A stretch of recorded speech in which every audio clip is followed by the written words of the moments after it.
In this federal wildlife refuge in Oregon, militiamen have been camping out in support of two ranchers who are going back to prison for arson.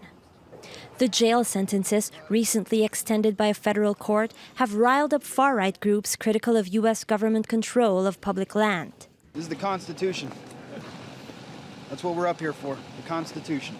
It is the people's facility, owned by the people, and it has been provided for us to be able to come together and unite in making a hard stand against this overreach, this taking of the people's land and resources. How long will you stay? As long as it's necessary. Dwight Hammond and his son Stephen traveled to Los Angeles on Sunday night to turn themselves in to federal authorities.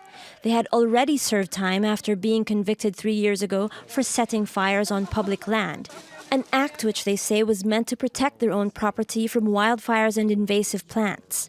A federal judge ordered them back to prison, deeming that the sentences were insufficient.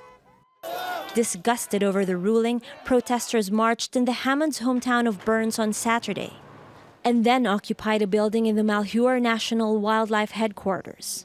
The armed group demands that the father and son be freed and said they will not budge until the land is turned over to local authorities. The Hammonds have distanced themselves from the protest and its leaders. The group is led by Ammon Bundy, whose father Cliven was involved in a standoff with the government in 2014. The Nevada rancher grazed his cattle on federal land with no permission and with armed supporters blocked federal officials from confiscating his animals.